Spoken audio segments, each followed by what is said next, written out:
makes contact with the ground, as the foot makes contact with the ground. Sure. Yeah.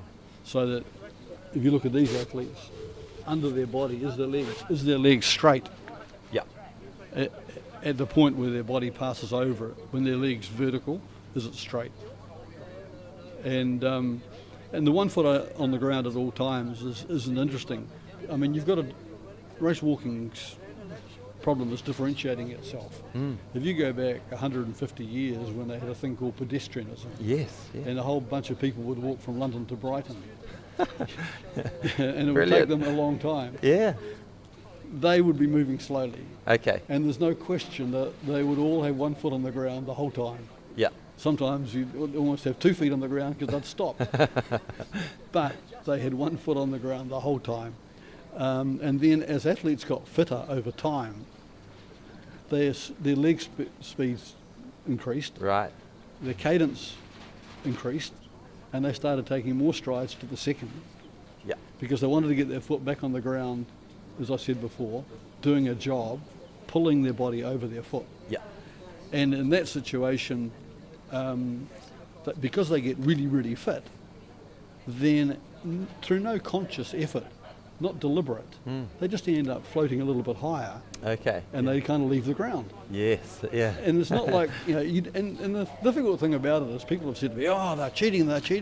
Well, I can tell you from my experience, you don't know when you're off the ground. Yeah. You've got no way of knowing. And it's just that split second. So Yeah, when it's a the tiny video thing. footage slows right down, you can Yeah. spot it.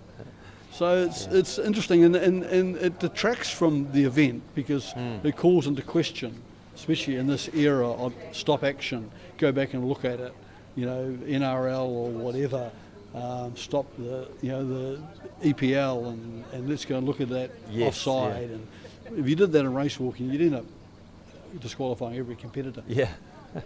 So the if you like, the fundamental proposition of race walking is kind of flawed to a degree, and that's happened as people have got fitter and faster, and they just end up floating a little bit, but it's not something they're doing consciously.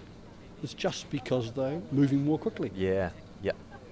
Yeah. And I suppose the line needs to be drawn somewhere, and we've got some great judges out there in marshals on the course who'll be. You can see one of them in picture there. He's got a little yellow paddle that will get waved if someone transgresses the rules. Yep. And now it's 3 strikes and out.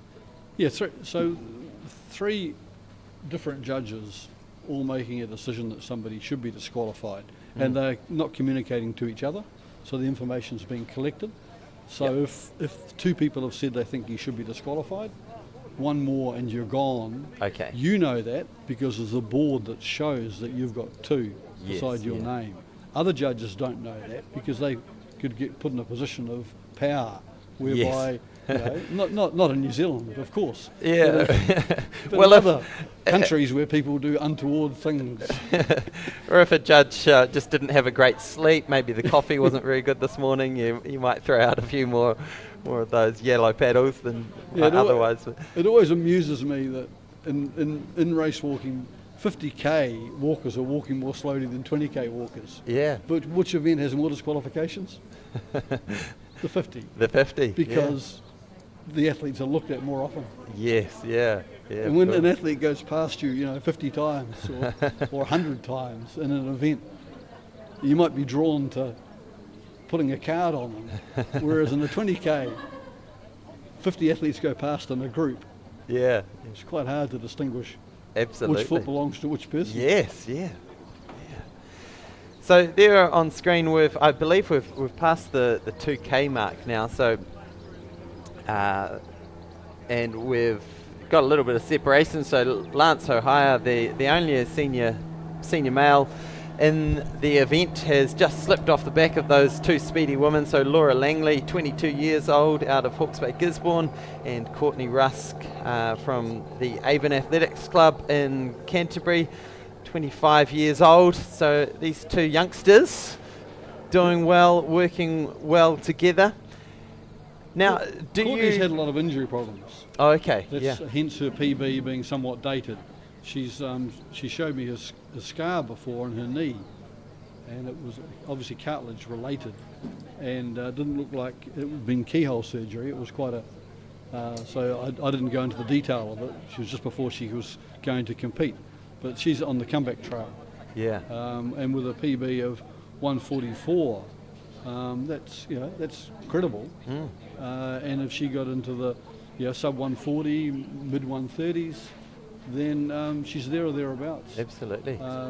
For to compete at a higher level. So all wish her all the best on her pathway back. Yeah. From injury and an operation. Wow.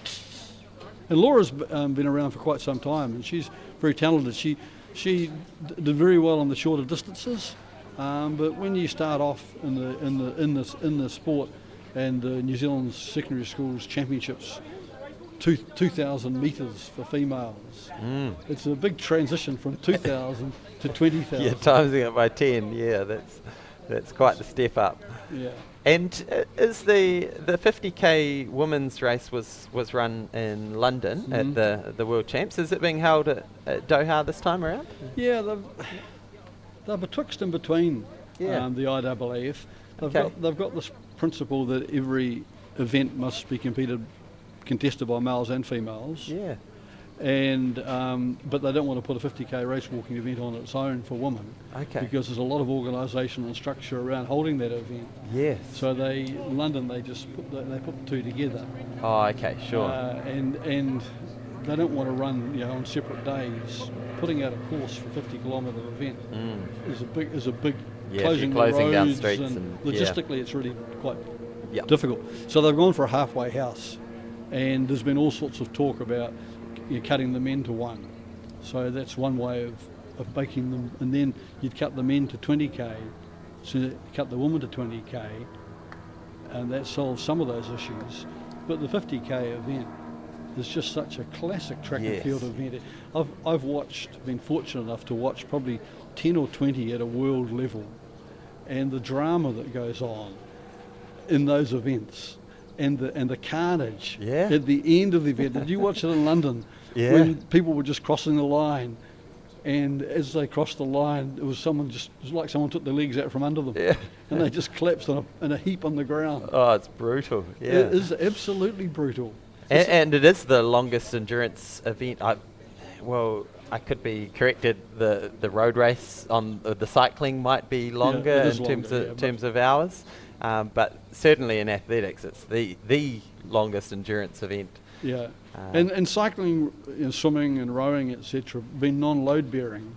Yes. It's when it becomes load bearing that your body takes a hammering. Yeah. But the thing about race walking, if you look at this picture we're looking at now, the athlete's feet are very close to the ground as their leg swings through. Sure. So the best thing about race walking from an injury long-term point of view, and I've got, touch wood, no carryover knees and ankle problems and hip problems from my race walking. The main reason for that is that when your foot hits the ground race walking, it's about one and a half times your body weight impact on the road. Yeah. And the road's a hard surface. Your foot's hitting from a very low height, and it's 1.5 times your body weight. Running is about 2 to 3 times your body weight.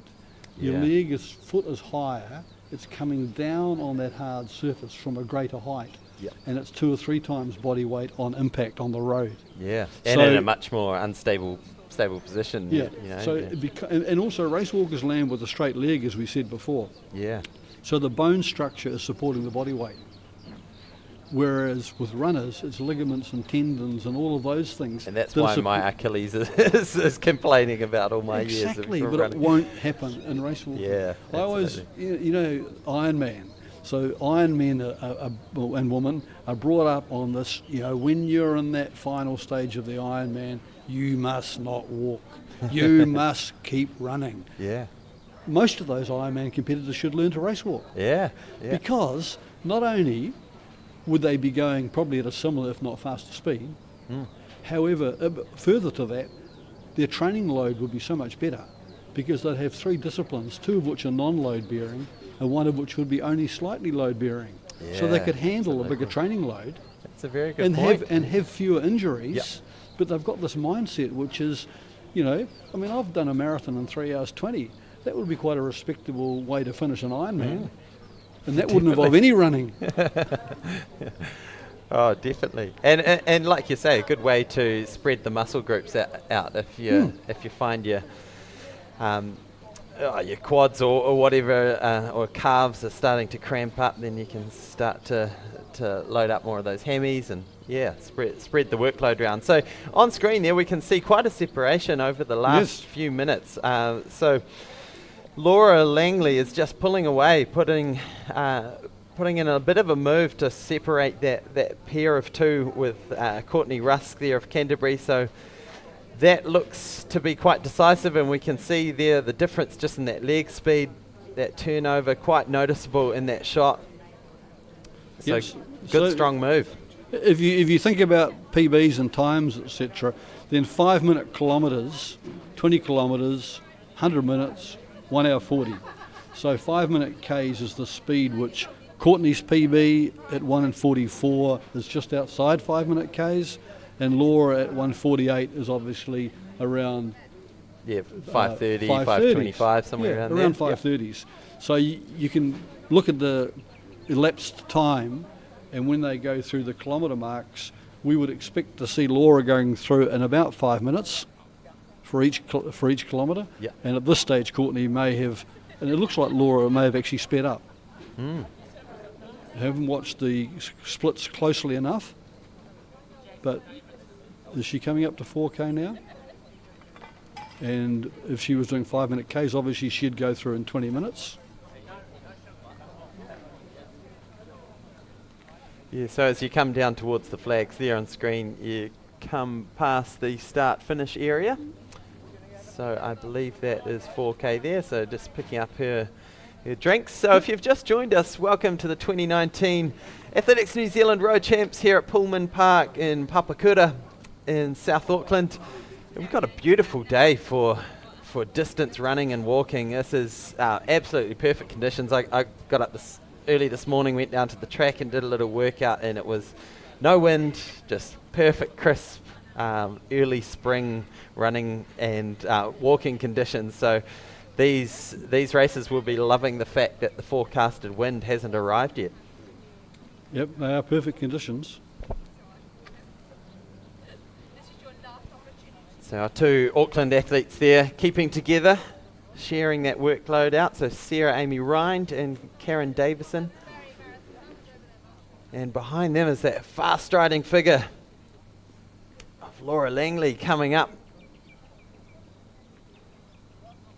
So we've got two 180-degree turns here. It's quite common to see the full hairpin turn, isn't it, in a race walk? Yeah, it is. It's been quite a transition. I mean, it's a long time ago that I was competing, especially as a young athlete. But in those days, you'd map out a course, and typically it could be an out and back course. Yep. And when I did the Commonwealth Games in Edinburgh, basically we walked from Edinburgh out to Musselburgh, through Portobello to Musselburgh, and that was 15k. Wow. And then we turned around and went back, and sadly the way back was a bit of a hill, bit uphill, and for me it became very much uphill. However, my point is that in those days, you typically, if you had a 30k race, you'd find 15k of road. Okay. And for a Commonwealth Games, I think the field was quite small anyway, from memory, but it's a lot of work to shut roads and side roads and cars that are parked, and actually marshal a course for that. So it was a few years after that people had this really bright idea, and the walkers actually really like it. Just mark out a kilometre out and a kilometre back, or even half a kilometre out and half a kilometre. You can always find a smooth road over that distance. Absolutely. Flat. And the athletes get to know their split times really well. Yep. They can see other competitors when they've turned to 180, to your point. Look at them in the face and work out how badly they're suffering. Their poker face on. Yeah. and also for judging, you see the competitors more often. The road closures, it's less. It's just from a logistical point of view, it makes a lot of sense. So I think the transition occurred in the around the 1990s.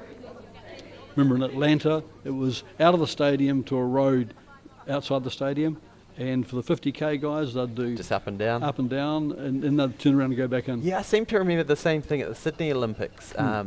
Yeah, just popped out and walked beside a pond or a little lake that had been made there, and it was quite nice, sort of a picturesque environment, and then dive back into the stadium for the finish. That And from memory, that's and there what was I some remember. drama there when Jane Saville got disqualified. Yes, Coming down the ramp into the stadium for an Australian gold medal in the women's 20k walk. and just didn't pop out of the tunnel. Shoot, did- yeah. Where's she gone? Where's she gone? She got a third red, Wow. and she was taken off the road literally on that ramp. Oh, heartbreak. And the other one was a British race walker who did his 5th Olympics in Sydney. Yeah. And he was last by a long way, but he wasn't going to leave the road.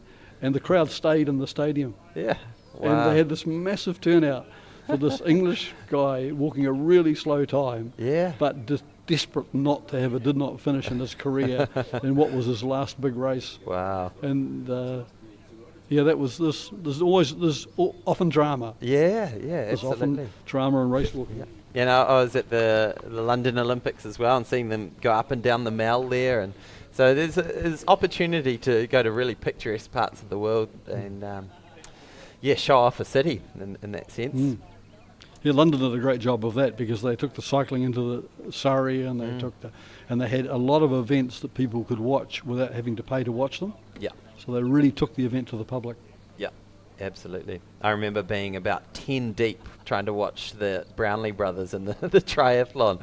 It felt like you're at a rock concert with so many people crowded around the Serpentine there. So here's Laura Langley on screen. We believe she's coming up to 5k. Must be very close.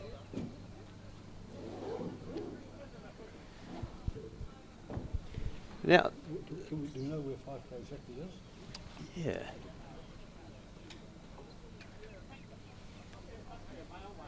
Now she's just coming past our commentary booth, and we're right on the start-finish area. So I assume is that 5k? 5k now. Yeah.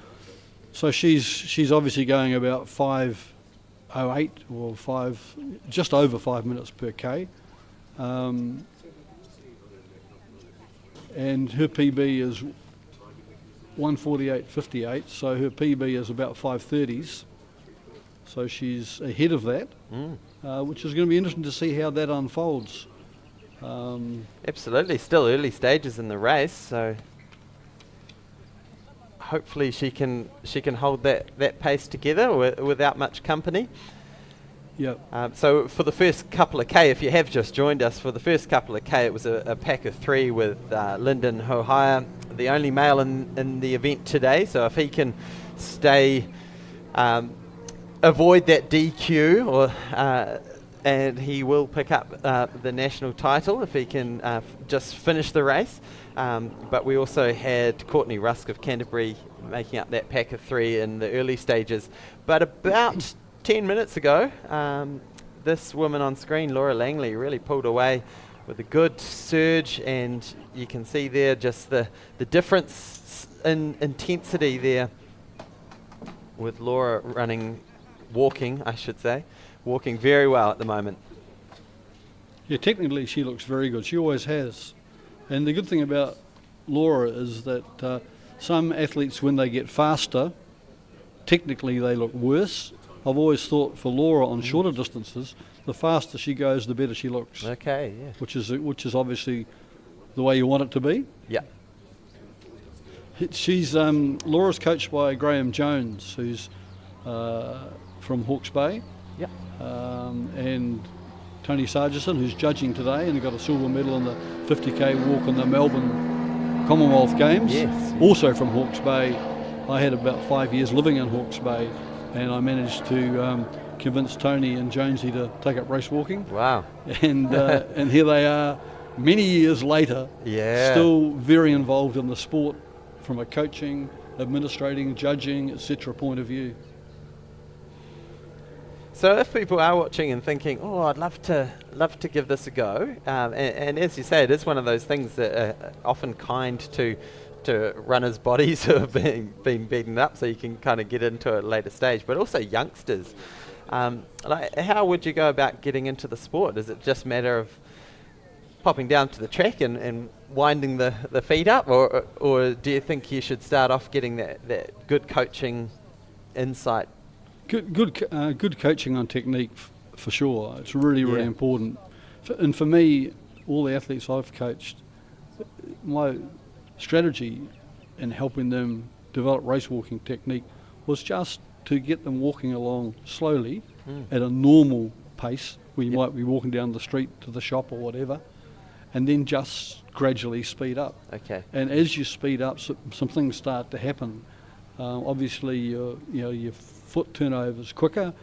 Your arms start to have a balancing sort of an act role to play, and your hips start to turn.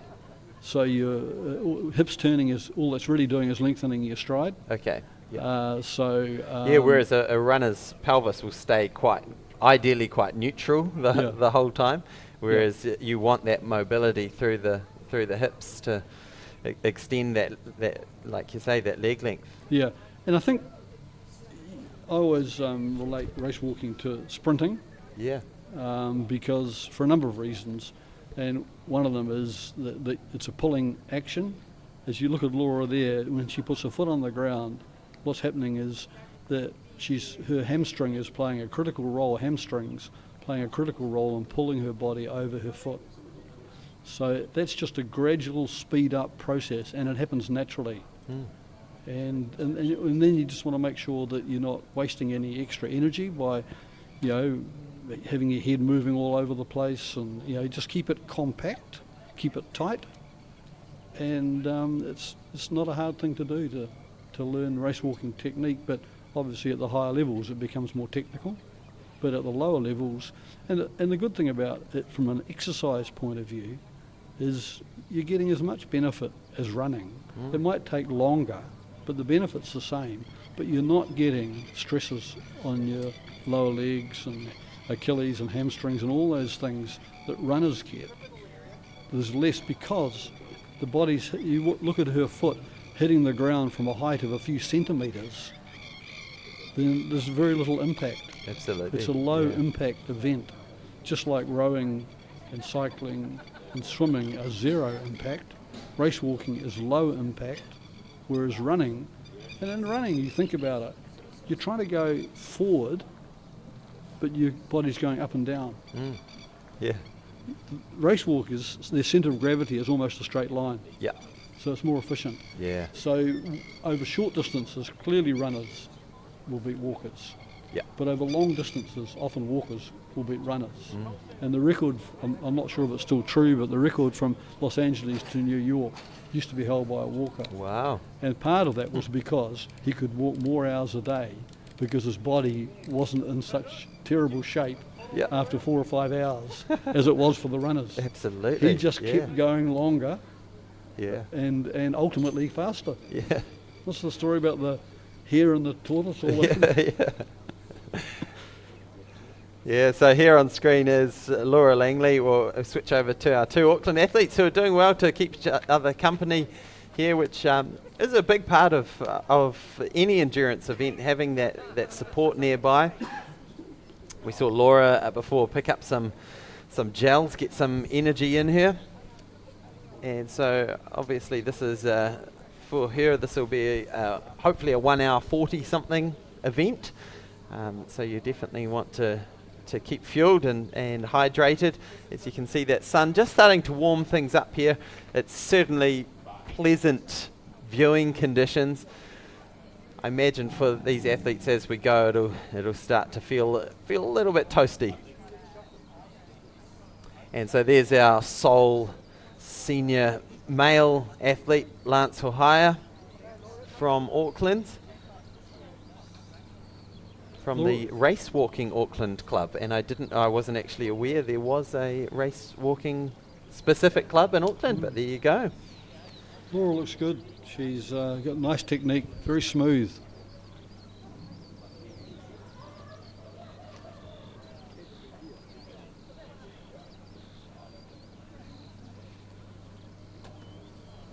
Yeah, when you think that the absolute top athletes in the world are sitting around that 15k an hour, maybe even slightly faster. For those watching at home, if you hop on a treadmill and confine yourself to walking and just keep increasing it, you'll find yourself stumbling over the end of the treadmill, probably at around about 10k an hour, because that is mind-bogglingly quick to be walking at that speed.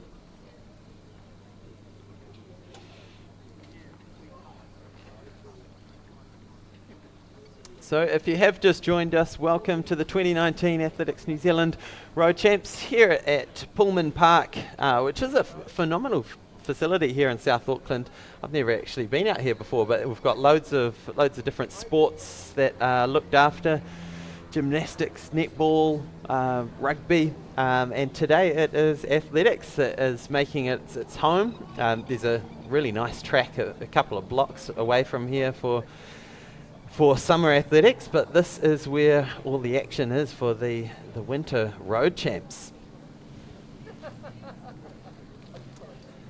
Yes, so there you can see one of the judges. Do we call them judges, or these Yes. marshals? Judges. Yeah, judges.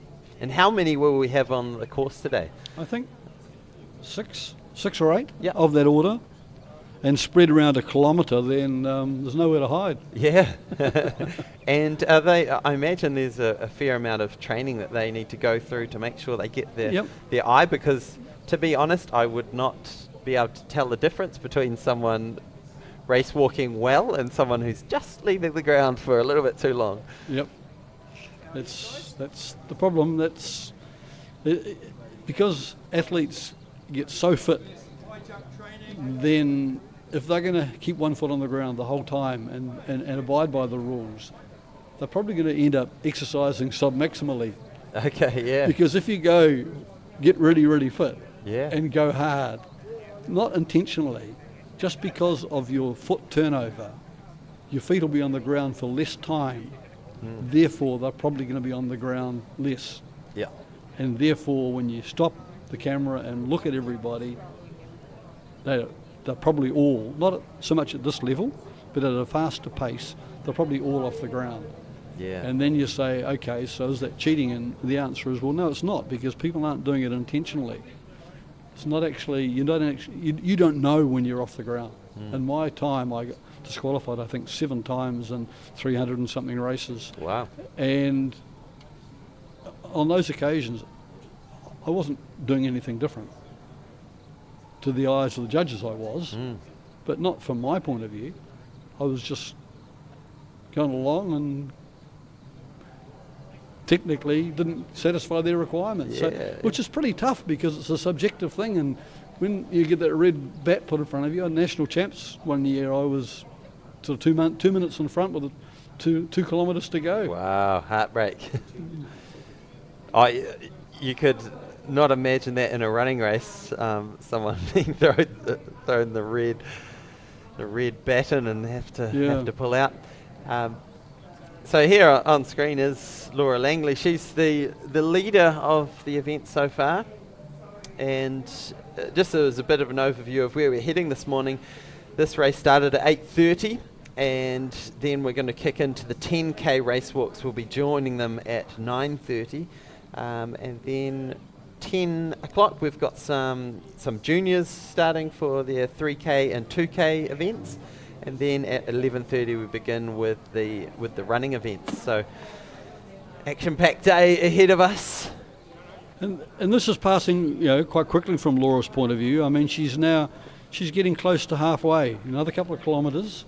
So it'll be really interesting to see what she goes through 10k in, how close she is to 50 minutes, which would be half of 140, and that would have her on track for a PB by 10 minutes. Yeah. So one of two things are going to happen here. She's either the fittest she's ever been, and she'll handle it really well and record a fantastic performance, or she might just be going a little bit quicker than she'd intended. Yeah. And hopefully, given that she's on her own and she's setting her own pace, it's not like someone's dragging her through at a pace she doesn't want to be at. She's got total control over it, and she knows exactly what pace she's at and what time she's heading for. Yeah, and we talk about running, it being so crucial. Your pacing certainly early in a race. Is it the same with race walking? You got to have that target pace in mind, and any deviation outside of that can burn your matches too early. The classic example of that was Tony Sargison, who is here today as a judge, and he competed in the 50k walk in the Melbourne Commonwealth Games. I was coaching him at the time, and we knew that he was capable of 3 hours 55 minutes for 50 kilometres, but not faster. That was the limit of his range. So that was 47 minutes from memory per 10 kilometres. Okay. So we had that absolutely mapped out, and he knew that he had to stay exactly on that schedule. So he did, and at the 10 kilometre mark he was last. Wow. But the good news was there was a young Australian guy, and he was going at the right pace for him. Everybody else in the field except Tony was in the group with him. Wow. And at 20 kilometres, Tony was still last, and that group was still together. And at 30 kilometres from memory, Tony was still last, and that group was still together. And then it started to change between 30 and 40. And guys started drifting off the pace. Yes. A key person got disqualified. Wow. And where did Tony find himself? In second place. Amazing. So the Australian guy was the class act, and he was going to be unbeatable, really. And he was DQ'd. The Australian wasn't. No, okay. That Australian, the top guy, he won the race. Yeah. But it was a question of doing your own performance in your own time frame to get the best out of yourself and not get drawn into somebody else's schedule. Yeah. And so everybody else, apart from Tony, got drawn into that schedule, and they all failed. And he just came through, and in the last 10k, I think at 40k he was 4th or 5th, and when he got to 50k he was 2nd. Wow. Oh, it's a good lesson for all those young athletes out there who get that adrenaline burst at the start of a race, and you feel that suddenly your expectations of the race change in those first few 100 metres, and you think, oh, well, maybe I can run or walk faster than my coach suggested. It's your training should tell you what you're capable of doing, and it won't lie. Sure, people do have major breakthrough performances where they have significant PBs by big margins, but typically they've had time out, or they have not competed over that distance for some period of time, but they'll have indicator performances over other distances which suggest what they're capable of.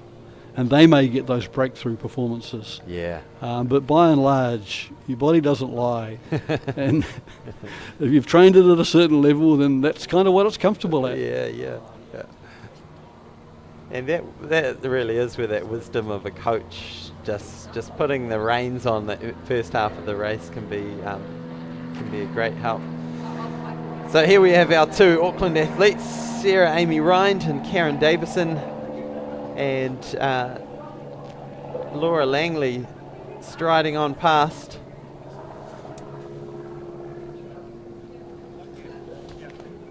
Moving very well in this warming Auckland sunshine.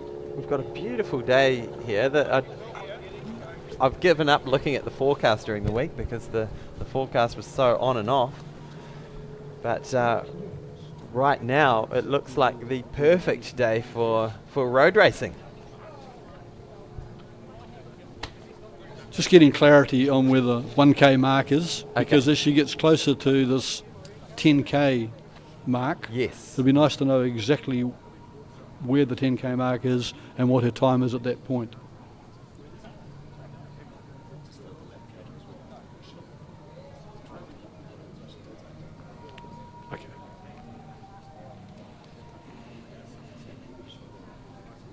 So coming around another one we've got two hairpin turns on the course, and as she swings around there, she'll come back towards the start-finish zone there that you can see on screen. The good, even though the numbers are small with only 6 competitors, it's not like you're the only person there, or for example, you're doing 20k, 10k out and 10k back and you don't see anybody. At least they're passing people, lapping people, working hard to catch the slower athletes. It all contributes and makes it just a little bit easier than being the only person out there. Yeah, absolutely. So there in the red you can see Courtney Rusk. She was, for a big part of the race, just sitting right in behind Laura, but Laura at about the 15-minute mark put in a big move, and you can see that gap has grown and grown.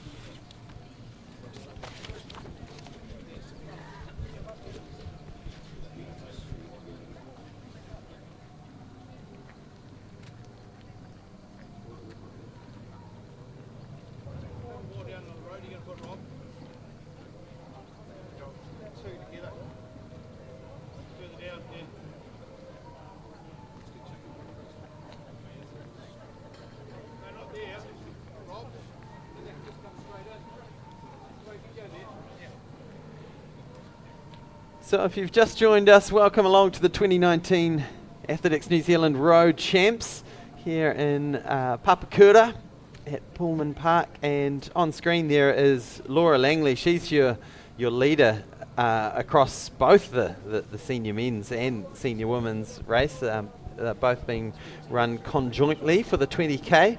And I just got a question around what Laura's personal best are. So her 10k road PB is 50 minutes 25. So she's going to be close to that, I think. Yeah. So just a tick over 5 minutes per k, and then 20k, as we mentioned earlier, is 1:48.58. On the track, she's done 51.56 for the 10,000 meters as well. But compare that to her 3,000 meter time of 10:44. That is... No, that wouldn't be right. That must be 2,000 meters. Yes. So 1k lap starts and finishes there. Right here. Yeah, finish. Yeah. Yeah.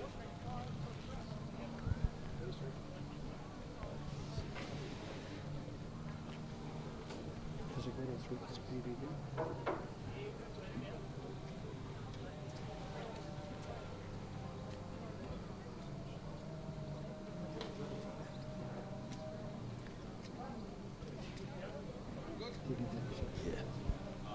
So just confirm, we've looked up Laura's personal best. So it is 13:36 for 3,000 meters. So that's ticking along, 4.5 minutes per k. At the moment, we believe she's sitting at about 5 minutes per k, which would put her on pace for a 1:45, which would be a personal best. Personal best currently of 1:48, and you can see her just looking around, looking reasonably comfortable for coming up to the halfway stage in the race. And our two Auckland athletes working well together there.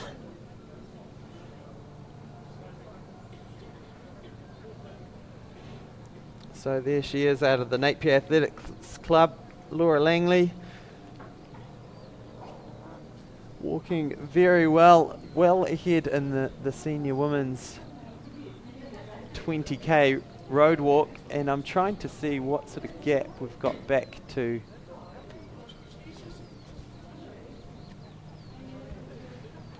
So I want to say it's about 400 meters back to Courtney Rusk. That lead from first to second.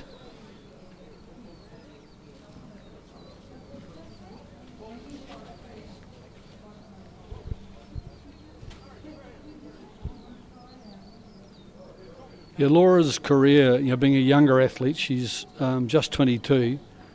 She's done a lot more shorter races, as you'd expect, than longer races. So consequently, her PB for 3,000 metres of 13:36 is a significantly better performance than 148 over 20k. Okay, yeah. So, and that's because she hasn't done a lot of longer training, Yeah. and she hasn't done a lot of longer races. So this potentially could be a little breakthrough for her, because she's currently, in a long way to go, currently she's on pace for something that would be a significant PB. Wow. If she maintains that pace. And that, of course, is the big challenge. Yeah, absolutely. Now, we believe that she's in her 10th kilometre at the moment, so should be coming up just 10k now. I can see her. So this must be coming up 10 kilometres around about now. Is that right? Oh, she's got to do one more little loop. One more half lap. And then, okay. So it looks like she'll be not a lot outside 50. Yeah. So yeah, probably another 500 metres, and then once she comes back, she'll be on track for the 10k. And there in the blue singlet, there is Lance Hohaya, our only senior male athlete. It's interesting. You look technically between Lance and Laura, and he's very stilted. Not a lot of mobility, not a lot of rhythm. I should say Lyndon. I've said that a couple of times. Lyndon Hohaya. Lyndon, sorry. Yeah. Yes. Sorry, but he very not as fluent, quite sort of stilted in his action. Yep. Not as much flexibility, and doesn't sort of roll along the way Laura does. And I'm sure it's probably true for running as well, but I always think about it, does it look like they're taking separate steps, or do their steps merge into each other? Yeah, become very fluid. Yeah, and Laura's very fluid, whereas for Lyndon, each step looks to be separate from the other. Yeah. Also the Master Men 50 plus. And the under 20 So this must be the 10k mark coming up. Also for 10k, also calling. Under 16s for 5k, under 16 girls for 5k. Under 18 men, year 5k at 9. And we're only 10 minutes away from our 10k race walk beginning. So now we're thinking that line is the 10k mark. Yeah, I think that's the one that you can see just on screen. The man with the clipboard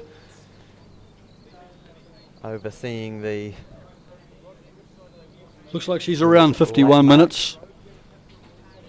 Obviously, if she maintains that pace, 1 hour 42, which would be a PB by 6-7 minutes. But she's still got a long way to go.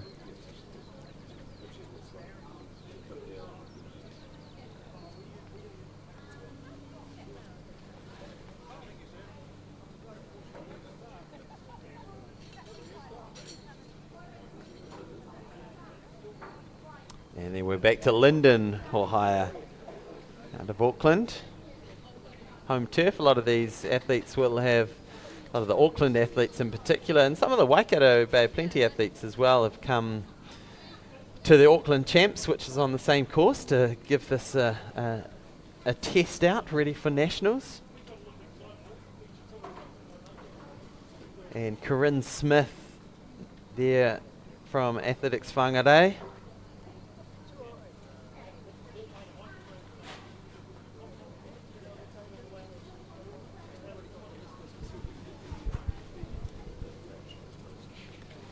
So if you have just joined us, welcome along to the coverage of the 2019 New Zealand Road Champs here in Pulman Park. My name is Hayden Sherman, and with me here in the commentary booth is Graham Seta. And do you want to tell us a little bit more about your background? So you ran 2 Commonwealth Games, walked 2 Commonwealth Games, I should say. I did, yep. And so what years were they? I don't want to let your age too much out of the bag. No, but they were 1978 in Edmonton, Canada, and 1986 in Edinburgh. Wow. Brilliant. Yeah, they were both, in terms of what I could have, should have achieved very disappointing performances. Okay. And what were your places? 7th and 9th. Wow. The Edmonton experience was, I was 22 years old. I'd always coached myself, and it was a learning curve. Yeah. And First big international competition? Yeah, and it took me a long time. I've coached a lot of people since, and it took me a long time to realise the principle that when you're in good form and you're coming into good form, you actually need to do less hard work, not more hard work. Yeah. And I was that old temptation. Yeah, so 3-4 weeks before the Commonwealth Games in 1978, I did a PB by 3.5 minutes, won a British trial for their team for the European champs, and really on that performance on that day, I was capable of winning the Commonwealth Games. Wow. But a week later, I did another race, 10 kilometres on the track, and absolutely screwed myself and never recovered. Wow. Yeah. Just peaked too early. Well, not so. Peaked and didn't taper. Exactly. For the main event. And when I coached athletes, other than myself, obviously, one of the principles that I'd learned at my cost was that when you feel like you're starting to operate, when you really start to feel like you're going well, you dial back. Yeah. Because you don't need to keep doing the hard training for the improvement to continue.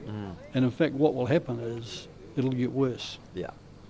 And that was my learning of 1978. You need to freshen up. Yeah. Wow.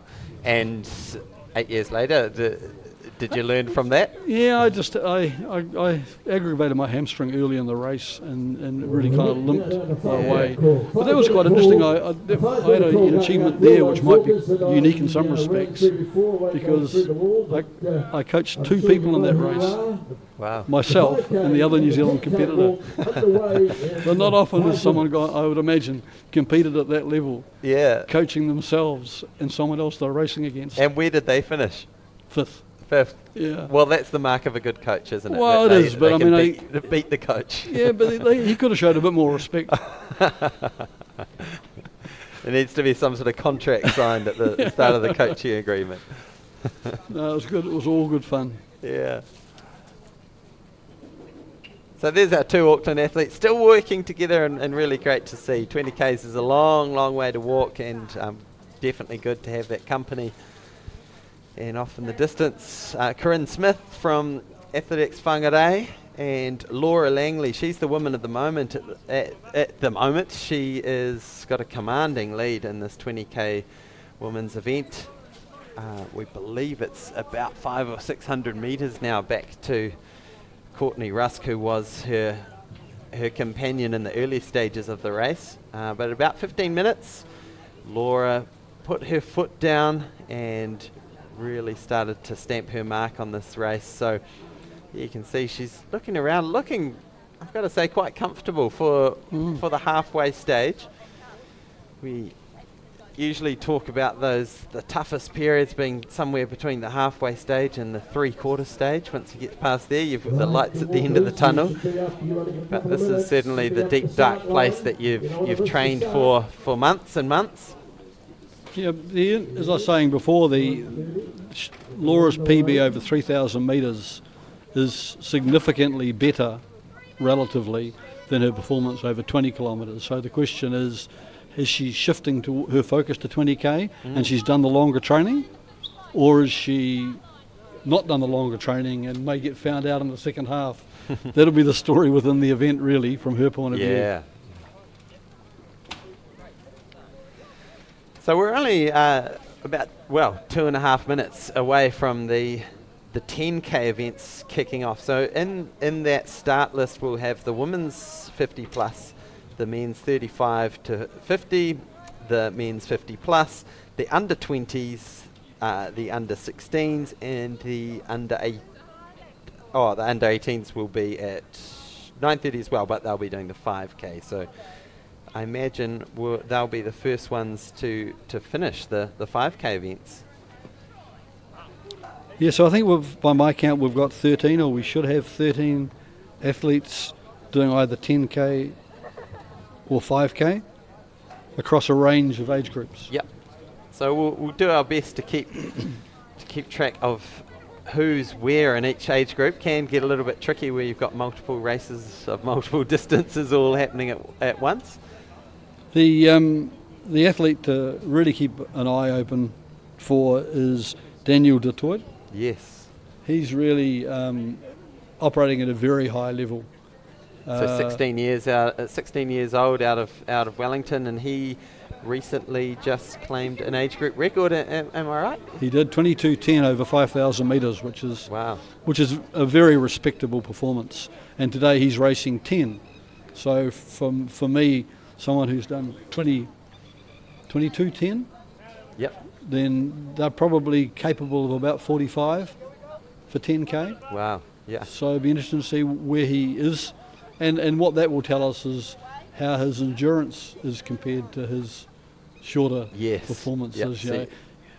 See that drop off from yeah, exactly. And I've watched the race a few times, and he technically is very good, and he seems to have a great attitude. Seems to be well coached.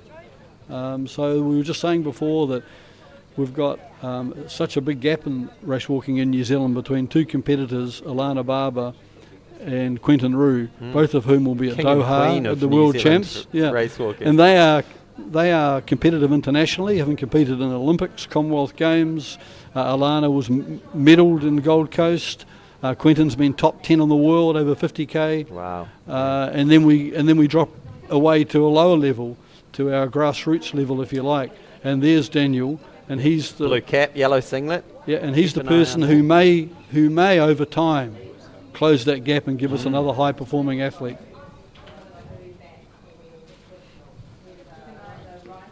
So there she is, Laura Langley, still in the thick of it. She's coming up to another K completed just there, and the athlete's getting the call out. So I'll run through the start list of races who are about to start. So in the women's 50 plus 10K, Niall Sunderland of Athletics Nelson and Shirley Barber of Auckland. In the men's 35 to 49, we've got David Smythe. The men's 50 plus, Peter Fox of Taranaki and Eric Hemsley of Taranaki. The under 20s, we've got 3 lining up for this 10K. So Alexander Brown from Otago, Troy Sargison of Auckland, which is the last name that we've talked about a little bit, I'm guessing son, and Daniel du Toit. So 3 lining up in that men's under 20 race. In the under 16s, we've got Thomas Logopati, and in the under 16 girls, Sylvia McDougall. And then rounding up our start list, under 18 men's 5K, Ryan Jones, and under 18 women's 5K, Courtney Hillier of Canterbury and Antonia Martin of Auckland. So there we go. And taking the early lead with this 10K race is that yellow singlet and blue cap of Daniel du Toit. So there's 2 father and son combinations here, with fathers on the sideline and sons competing. Not only Troy Sargison, Tony's son, but Ryan Jones, shall I say, Graham Jones' son. Okay. And Graham, being a previous New Zealand champion, representative, coached Quentin Roux for quite a time, been very involved in the sport. So Troy Sargison there, is that a broken arm there, a cast on the arm? Hopefully that's not too much extra weight he's got to carry around.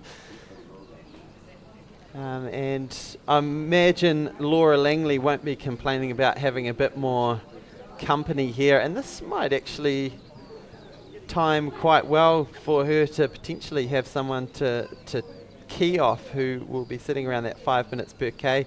As you can see here, Daniel du Toit is well in excess of 5 minutes per K. Just already pulling away from that field.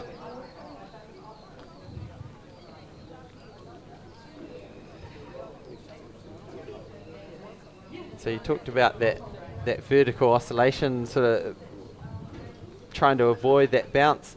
Do I detect a little bit more bounce there from Daniel du Toit, or is that just my eye seeing No, that's a good call. He is a little bit more moving up and down than perhaps you might expect. He looks comfortable, he looks smooth. In the course of the 10 kilometres, that may just settle a little bit. I don't think it's a problem judging-wise at the moment. So Troy Sargison out of Auckland, and then the blue and yellow of Alexander Brown from Otago.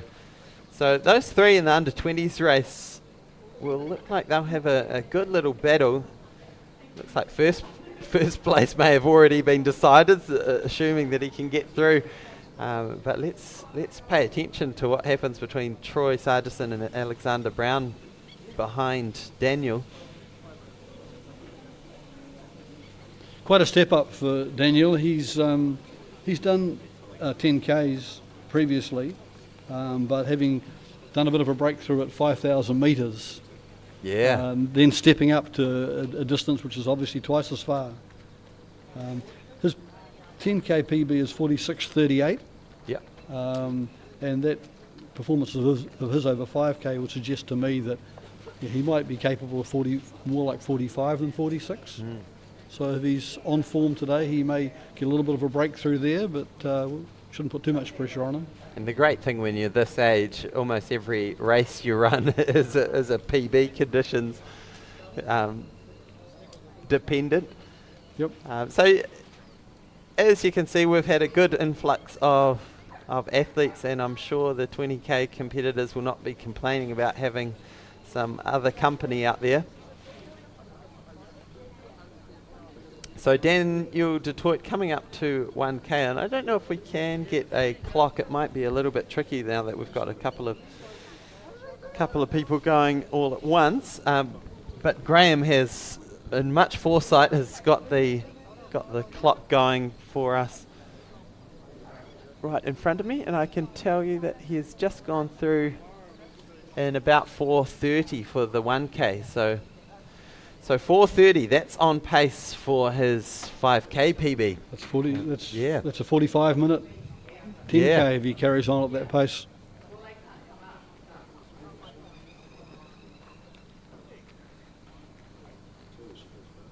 It's always a little bit of a worry when you see the ambulance right near the right near the track. Although I must say I've made use of the ambulance a couple of times in my time. So there's Troy Sargison with the arm cast on. I wouldn't have thought as race walking being that dangerous that you'd lead to broken arms, but as we see a warning, well, the yellow is an infringement, isn't it? It's not just yellow's a kind of a beware, I'm watching you. So the red's the infringement. Yeah. Now, do you get some judges being a bit more lenient with more yellows than reds? Yeah, sometimes. Yep, there's a yellow. Look. Yep, that's what we saw before, and that was Tony Sargison. Aha.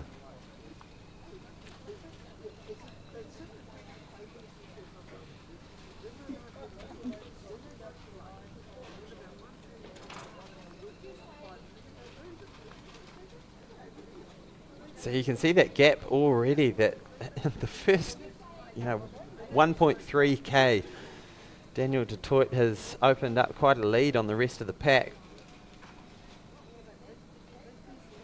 And to give you an idea, this guy's moving at around 13.5 kilometres an hour. That's shifting. I'll often give myself the little challenge when I'm warming up at the gym just to jump on the treadmill and see how fast I can walk, and I don't know if I've been past 9 kilometres an hour, so I think I need to come to you for some coaching lessons to get these old hips moving a bit quicker.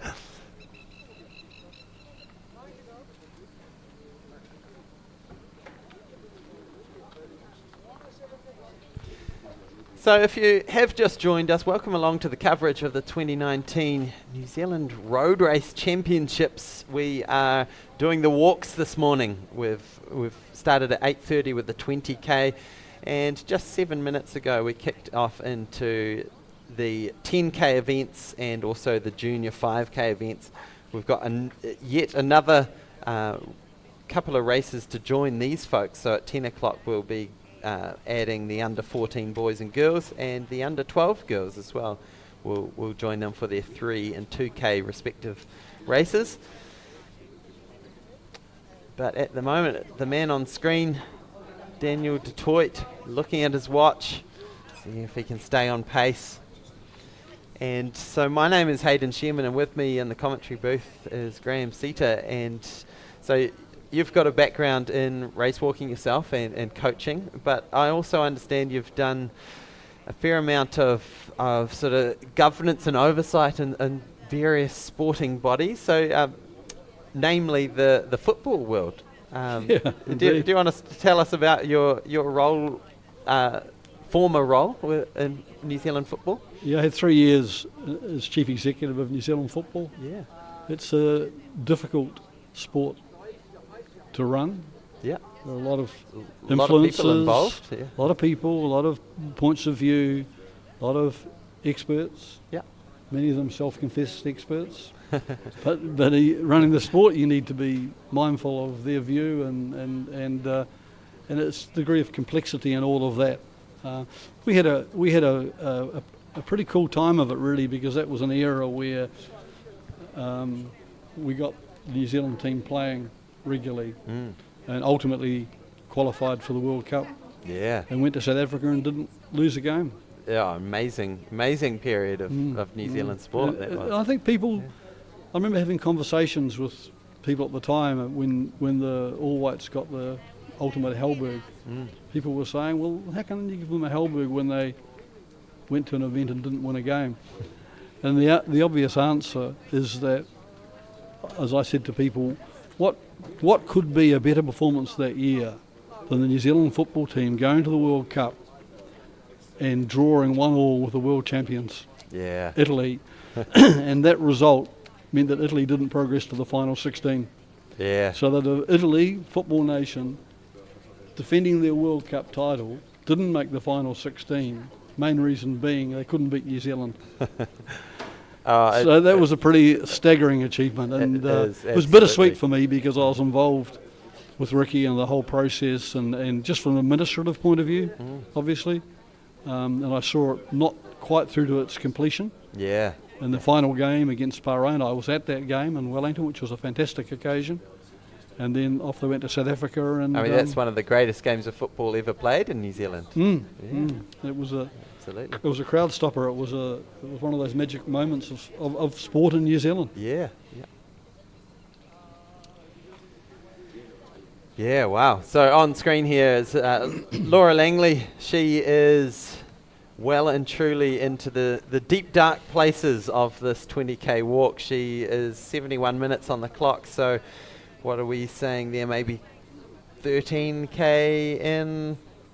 Trying to do my maths. 5:14's So 13K, we just got the call from the stadium announcer. 13K. So seven laps to go. She So does she's look pretty walking good. well. She's still Yeah. got good cadence. Yeah. She doesn't seem to have lost much from that perspective. Obviously, the ultimate measure is the clock, and it doesn't lie. But Daniel, I saw, just got a judge communicating to him just a moment ago. But he looks to have settled down a bit. He looked a little bouncy in the early stages. He looks a bit smoother now, and I think technically he's walking well.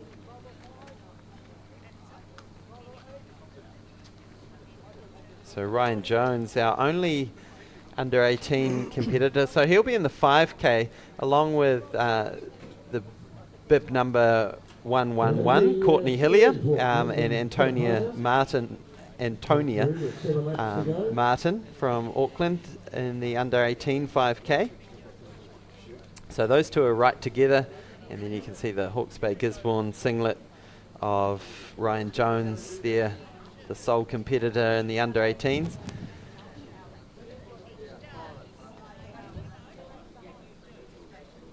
Lyndon's a lap behind, so he's got 8 So time. here he is, Daniel Detroit, Lyndon's a lap behind. current age group record holder for the 5,000 metres on the track, just set a couple of months ago. Now I see we are missing another one of our juniors this weekend, Nelson McCutcheon. I don't know if you know where he might be this weekend. I believe he was the New Zealand champ at under 18 for 3,000 metres this year. Yeah, he, excuse me, he has for some considerable period of time lived in Australia. Yep. So I can only assume that he's just not come back Yeah. for this race. There are 3 McCutcheon boys, Yep. and they're all race walkers. Okay. And he's, I think, the youngest of the 3, and the other 2 have done well nationally. So I think I'm not sure where their nationality sits. One of them competed for Australia. I don't think Nelson has. Yeah, stay with New Zealand, Nelson. If you're watching, stay with us, because I'm sure this guy on screen would love some company as he progresses through the age group ranks. And look, Quentin Rue and Alana Barber have done it in recent years. Tony Sargison, and well, we've had some great race walkers, and there's some good footsteps to follow in New Zealand race walking. So Daniel Detroit, I believe he'll be coming up here to the 3K mark. Yeah, so this will be 3K for Daniel now. So a tick over 14 minutes at the 3,000 metre mark. So he's certainly under that 5 minutes per K. And from my reckoning, he's got about 300 metres on second and third in his race. Alexander Brown and Troy Sargison doing the work together. But going totally solo is Laura Langley. Gets the yellow paddle thrust in front of her. That must be a demoralising sight when you're in pain, trying to just get to that finish line, and then you have to think about your technique and make sure that's all on track. And is that one of the issues, Graham, when you get into the later stages of these races, you start thinking, or you start losing that focus on that technique? And Yeah, concentration is really, really important. it's not only you're thinking about your splits and about the pain of it all, you've got to think about keeping those feet on the ground and not slipping up. 3 strikes and you're out.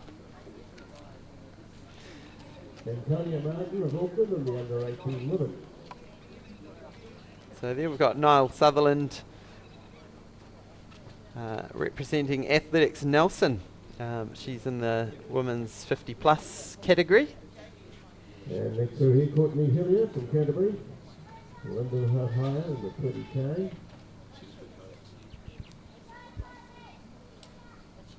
Looks very comfortable, doesn't he, Daniel? Yeah. Yep, nice and relaxed at the moment.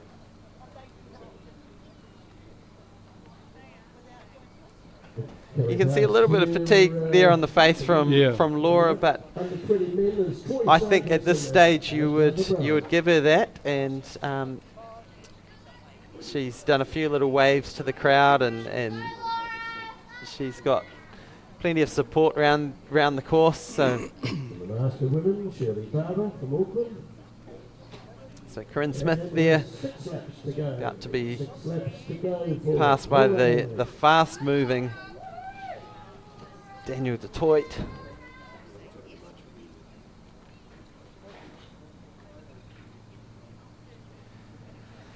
Bit slower. Yes, yeah. Quite a range of speeds at the moment on screen a moment ago.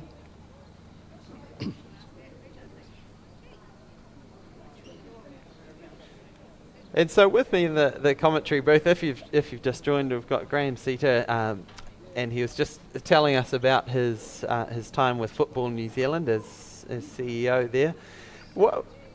Coming back to the athletics world, is there much that you've been able to see what football's doing that that you can say, oh, I'd love to see more of that at, at the community level in athletics? Is there much crossover and lessons that we can learn, and particularly people watching this, maybe in their race walking club, or in how to, obviously participation rates are a little bit higher amongst football around the country. So yeah, any thoughts around that, Graham? Yeah, they're very different, aren't they? I mean, one of the great things about football, it's such a good game to play, and that draws people in. And a lot of it is social. We'll just talk about, competitive, and are kids competitive, and how competitive should they be? I mean, kids will be competitive. You put them on the park and they'll want to win, but they won't be obsessed by it. Yeah. And you've got this fantastic opportunity for masses of people to play that game. And I think it is a growing sport, particularly when you've got immigration to New Zealand. A lot of the immigrants who come to New Zealand come from countries that are football countries. Yeah, football's number one. Most countries in the world, football's the national sport. Yeah. So you've got significant numbers of immigrants coming to New Zealand looking to play that game. Yeah. Which, and then you've got the collisions and concussion. Yeah, from other rugby. sports. Yeah. Yeah, so I mean that can happen in football too, and the place where it happens in football most is on goalposts. People So leaping 4K there for Daniel Detroit. People leaping into the air and not paying much attention to the Yeah. goalposts, watching the ball Okay. and hitting the posts, Oh, which wow. are not very forgiving. So there's dangers in all those sports, but football's got a wonderful opportunity, but getting it to be a cohesive sport across the country, it's very fractured and very almost factional, and people that have got their particular area of interest and expertise. It's hard to pull that together. Okay, yeah. Yeah, wow. So that's on the left, Troy Sargison, Father Tony, silver medalled in Melbourne Commonwealth Games over 50 kilometres, and didn't ever in his career get disqualified, Tony. Wow. That's amazing. Never. He had such low foot carriage, and he was so anchored to the ground. Yeah. You almost wanted him to go the other way. Let it loose a little bit. Yeah, exactly. Championship under 12, 2K. So that was Lyndon Hohaya on screen. Just a little warning going up. I think that was for Troy Sargison. Back to Laura Langley. That fatigue starting to show on her face. As you'd expect, she's 1 hour 20 into this 20k event now. And she'll be looking for a time under 150. I believe she was on track for sort of a tick over 145 at the halfway mark. But certainly that cadence slowed up a little bit. That fatigue starting to show. And these two Auckland athletes, they've been side by side for 80 minutes, really doing it together. Great teamwork there, so good to see. One of our Taranaki walkers going past there. And David Smythe. So Peter Fox, I think that was, who just went past. Oh, okay, yeah. I raced against him at Junior Nationals a long time ago. 10 years ago, was that? 10 plus. Yeah. And so this is second and third in the men's under 18. So this is a little race that we want to keep an eye on with Troy Sargison and Alexander Brown shoulder to shoulder. And they've been like that right the way through this event so far. 22 minutes in, and they're just chatting to each other, a little bit of banter. But you can see there the difference in leg speed. Daniel Detroit really chewing up the tarmac. See our competitors there just chatting away to their teammates.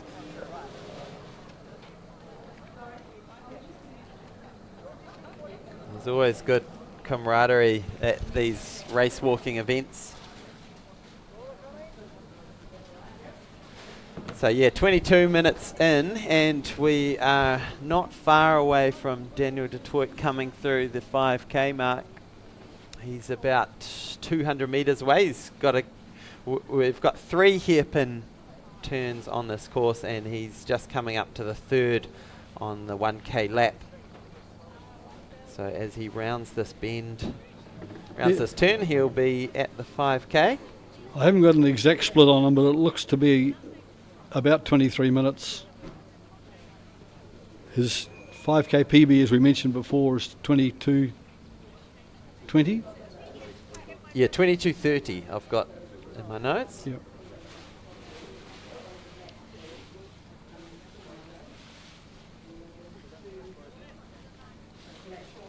Be good to get a split at the halfway point for him. Yeah, I'll keep an eye. Our commentary booth, we're just above as we're getting a bell lap for some of our 5k competitors. So obviously going through the 4k there. Ryan Jones here gets the bell. He's got a lap to go on the other end. So back to Daniel Detroit as he comes up towards the start-finish area here at Pulman Park in Papakura, where the sun has actually gone behind the clouds, and I'm sure for a lot of these competitors who are starting to feel the heat of this, they won't be complaining too much about it. So Daniel coming up, he's sitting at about 23:50 for the 5k. Yeah, so that's just a little bit slower than his PB. Yeah, and another one of those yellow warning signs Yes. going out, so He maybe might be a little things- bit unsettled by that. Yeah, things not quite gelling as he'd like at the moment.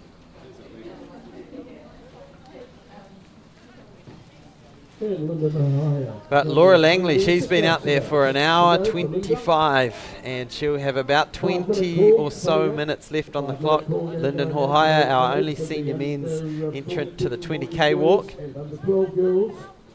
You've got 5 minutes to your start.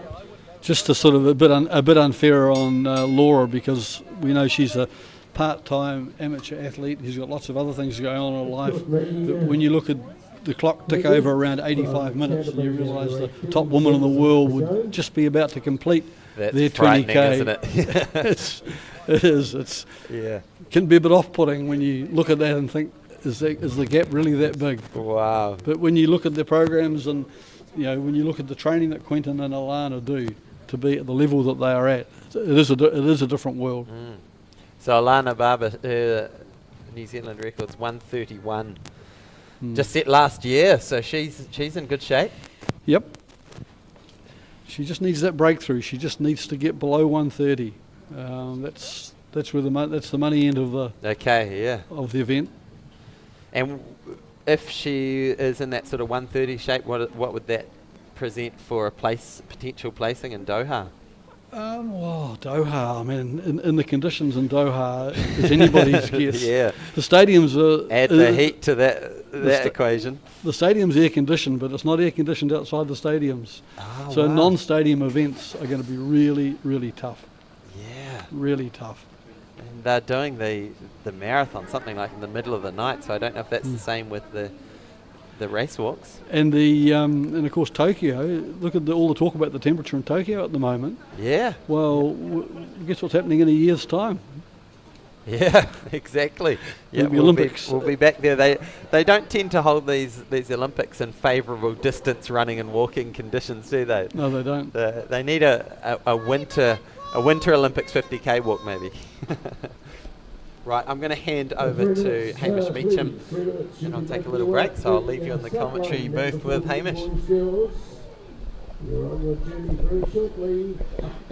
Welcome, Hamish. G'day, Graham, and hello to all the viewers. And you can see, looking at the pictures here, Graham, a little bit more overcast in the past 20 minutes. Yes, but not cold. No, not cold. The weather coming in from the north, though, and makes the organisers a little bit nervous. It is exposed here in Takanini, the course, and if that wind and rain kicks in, it can be a little bit less than comfortable. So we're hoping the weather does hold for particularly through to our main championship races, the senior men's and women's racing over 10k today. But it's all about the race walkers for the next 20 or 30 minutes, and that's Detroit of Wellington there, who's lapping the athlete from Hawke's Bay. Is that correct? Yes, although that's Ryan Jones who's doing 5k. Ah, yes. And Daniel's doing 10. Yep. Interesting to see Ryan keeping up with Daniel, because Daniel was significantly faster over the first half of this race, but now matching stride for stride. Oh, and looks like we've had an athlete receive some bad news there. 2 of them. And that's it's always quite devastating when you see that red card. Do have some world-class officials out here today, so they don't make these calls lightly. So it's interesting that Ryan Jones is obviously taking an opportunity to enjoy the company, probably helping Daniel a little bit as well. Yeah, and Jones, it's a familiar name to those who know the race walking fraternity here in New Zealand. I'm guessing that is Graham Jones's son. Yeah, it is indeed. Yep. Jonesy, or as he's known, and Tony Sargison both came out of the Hawke's Bay at a similar time. Yep. And here we see Ryan Jones finishing his 5k Yes. walk. So just doing the math there, is that 29 minutes, 28 seconds for 5k? Well, just under 29 minutes for Ryan Jones. So fantastic walking today, and really picking it up and closing that last kilometre and a half really well. So great walking, and great to see the tradition of fantastic walking athletes out of the Hawke's Bay continue. Big numbers on that shot. Yeah, so that's the start of the 3k walk away. So a lot of younger athletes competing in that 3k walk. You see a great representation, Southland, Bay of Plenty, but here's Really becomes quite challenging for the officials in lap scoring. Absolutely it does.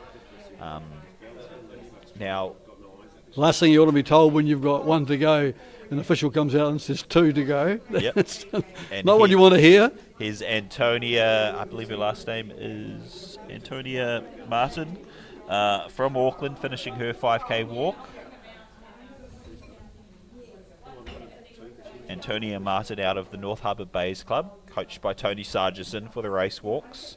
We might see her later today also in the running events. There's a few athletes, a few of these younger athletes doubling across the walk and the run, which is... Oh, that's interesting. Yeah, well, it's I think it's something we should encourage. I think it's quite useful to teach our young runners the technique of walking. It's lots of opportunities in the sport of walking. I was mentioning much earlier in the day my experience in that space when I lived in Hawke's Bay, and Richard Potts, Yes. very good runner. Yes. Richard used to come over every Friday morning and race walk with me for an hour. Now, I was trying to establish this, but I believe Richard Potts still holds the junior boys record at New Zealand secondary schools. He may well do. It actually may have been broken by this man we see at the top of the screen in yellow, Detroit. He's breaking records left, right and centre. But the interesting thing was Sylvia, Richard's mother. And here we see that's Courtney Hillier from Canterbury finishing, so picking up a silver medal in the under-18 women's 5 kilometre walk. So only a minute behind in the end from Antonia Martin. They walked the first 1 or 2 kilometres together before Martin cleared out, and you see them taking a seat together and kind of discussing how the day went. That's fantastic. Here's Sargison. I'd like to know how he broke that arm. Do you have any intel for us there, Graham? No, I don't. I should know, but I don't. One of the things that amazes me with Troy Sargison is just how much he looks like his dad when he's walking. He like his dad, he looks like he's battling, makes it look harder than perhaps it is. And the 2 class athletes of the field, Laura Langman and Daniel Detroit, pacing out together. Laura wouldn't have too far to go at this stage. A comparison between Troy and his father. Troy got disqualified twice at the Track and Field Nationals this year in Christchurch. Yes. And Tony in his whole career was never disqualified. Yeah. Troy does bring that aggression that his father has that kind of that passionate zeal. Less well contained. Yeah, less well contained potentially, but he's But he's a young fellow. Yeah, he's a young fellow. He's got a great future in the sport. I really, you can see the determination in his eyes. There's a bit of a gap between him and Detroit today. Detroit is doing all of the right things, well coached by his father Philip down in Wellington. And Takes me back to the days in Hawke's Bay when I coached both Graham Jones and Tony Sargison. Yep. And the three of us did a lot of training together. Yes. Of all sports, of all of the endurance sports, walking is one where you'd probably most like to pick up some company from time to time. Can be a lonely sport. What do you make of Detroit's technique, Graham? Yeah, I think basically sound. I think if you look knees down, I think he's very good. Yep. I think there's too much movement up here. In the top half of the body. Yeah, and I think it's a bit loose. I Yep. think he could be more compact, Yep. more efficient, Yep. and a little bit can be, especially in the first lap today, he looked to be a little bouncy for my liking. Yeah, he was really pushing. He really wanted to. He made his intentions clear. He wanted to clear away from Sargison and the athlete from Otago. He's actually coming up to pull a lap on these guys, which is absolutely amazing over 10,000 metres. Laura Langman, again, she's got a clean sheet so far today, 1:18. But so the update: 2 athletes from the Taranaki have been pulled, unfortunately.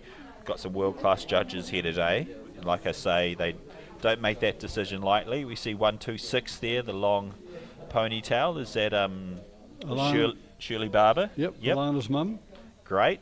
Former international over 800 metres and cross-country running, of course. And great to see her picking up the sport of race walking. She did represent New Zealand as a race walker, I believe, over in Hobart a few times. Some kind of a team championship. I might be wrong there. You're looking at me skeptically, so. And fantastic to see athletes from far and wide. The Selwyn Club, which I believe is somewhere in the Canterbury region. Yep, south of Christchurch. It's a great concept to bring in the shorter events in the final stages for those doing the longer events. Yes, absolutely. You start populating the road with more people. Yep, one of the great children's clubs here, Waiuku. We've got an athlete from Pakuranga and the little one to the left from Tauranga doing his first ever race walk there, number 104. He's doubling back and doing the running race later today. So it really is pleasing to see the number of younger athletes giving this a crack. Definitely. Internationally, of course, Graham, there are some fantastic opportunities for race walking. We've got a strong history of medals at the Commonwealth Games, but also at the Olympic Games. Harry Kerr springs to mind, our first ever medalist in Olympic Games. Any others? Over the 3,500 metre walk? Correct. Technically representing Australasia, but we'll claim it as Arthur Rowland was in the same event. Yep. Norman Reed in 1956 won the 50k. Won a gold in the 50k walk. And a bronze in the Commonwealths in 66. Yep. Norm won. Any other Olympic medalists? No. No. But Commonwealths, quite a few. Multiple medals, yes. Yeah. 3 of whom I had the pleasure of coaching. Fantastic. Of course, the most dramatic one of those was Craig Barrett. Yeah, of course, Craig Barrett. But he also medalled in Manchester. Tony medalled in Melbourne, and probably the one that was the most spectacular or the most satisfying was Scott Nelson. Yes. Winning bronze in Victoria. Yeah, and it is great to say. I don't want to take anything away from these athletes, but they're not superhuman athletes. We're not talking about individuals who kind of stuck out from the crowd as youngsters as being incredibly talented. They were just incredibly dedicated and if I can be so bold, relatively well coached. And so it speaks to the opportunities. Look, let's be frank, in the running events, there's some genetic advantages that you need to be amongst the best in the world, but race walking is an event that is won and lost by great technique and a lot of hard graft out on the road and trails. The other comment I made earlier today, which is very relevant, is that a key ingredient in successful race walkers is cadence, leg Correct. speed. Yep. Race walkers take 4 strides to the second. You can't take 4 strides to the second unless you've got a bit of fast twitch. Yep. And if you wanted to recruit race walkers out of track and field, you wouldn't go and look in the marathon Yep. because I wouldn't have the leg speed. You look in the 400-800 metres. And an athlete from Wesley, that is 109, finishing the 5K. So that is Sylvia McDougall out of Wesley Harrier and Athletics Club in the under 16 girls race, taking the gold medal. Congratulations, Wesley.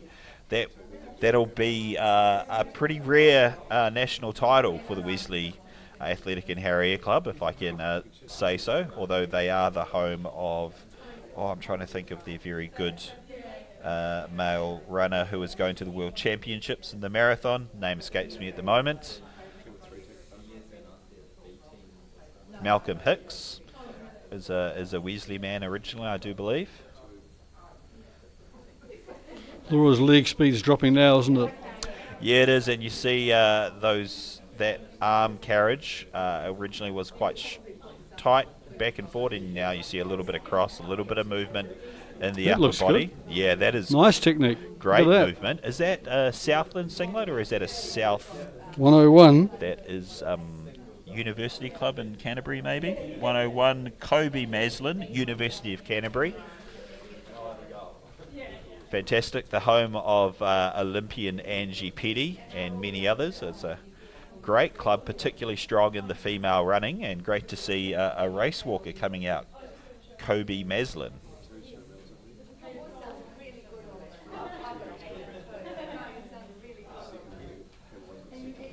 Actually, pretty good action here, especially over a 1K loop.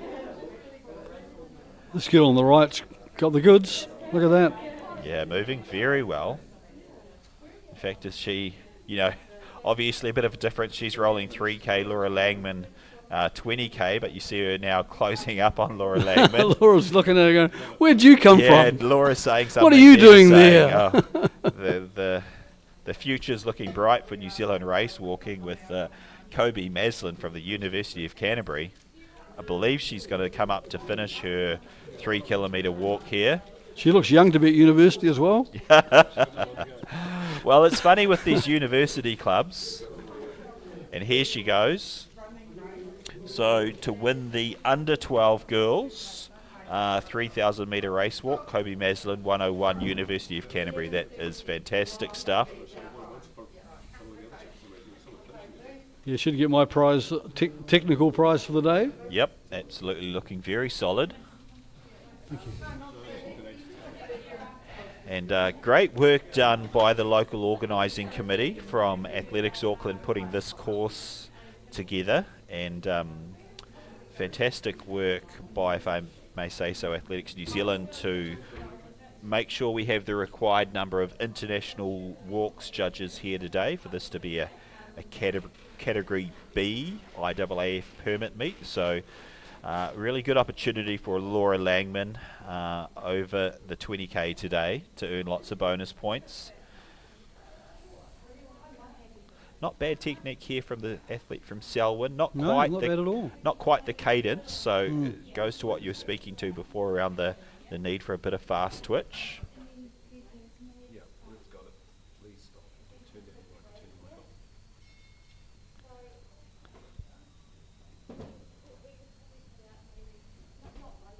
And there's been support from some of the gaming trusts.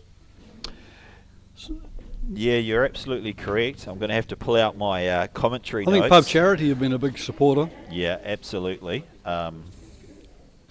What's been great to see is as Athletics New Zealand has realised the value of live streaming these events, and we're consistently streaming all of our national championships now, and in fact we look forward to bringing to you next on the agenda the National Secondary Schools in December in Wellington, which we'll be streaming as well.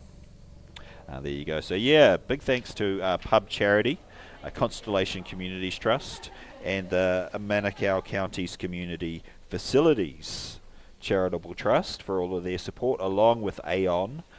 Thank you for supporting athletics and cross country around New Zealand.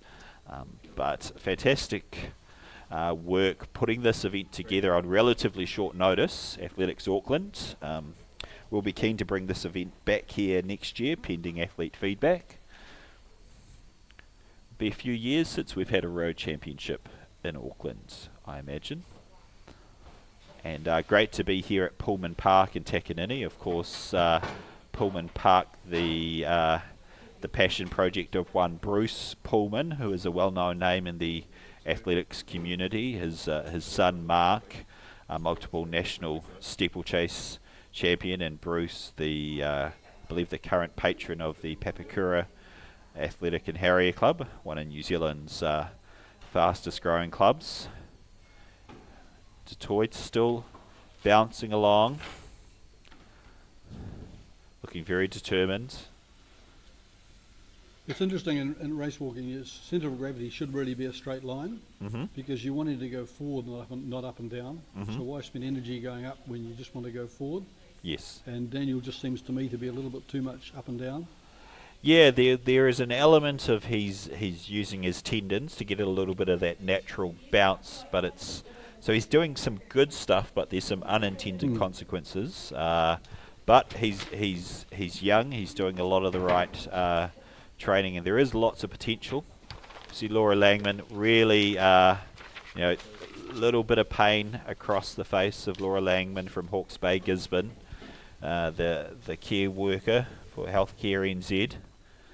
She's one of our top domestic race walkers. Of course, we've got Quinton and Alana jet setting around the world, preparing for the World Championships in Doha. But domestically, Laura is very good. Former New Zealand representative, and looking to see if she can walk a good time today and get back in a New Zealand kit. See a bit of a battle here. New Brighton, Olympic, and Waiuku. Is it going to come down to a sprint finish? And who are you picking, Graham? Oh, I think a little bit on the right, I think. We've just got to be careful to make sure that you hold that technique, but the turnover, and a little bit of confusion is not going to help for the athlete from New Brighton Olympic. Oh, she's but away, she puts in a little burst. She needs to be careful, but she just crosses the line ahead of the athlete from Waiuku. A couple of the under 12 athletes. I'll see if I can get their names there. So that is Charlie Gardner Hall from Waiuku and Fern Winnikiri from New Brighton. Fantastic to see these athletes. Goes to show you with the younger athletes, kind of, both 11 years old, those two girls.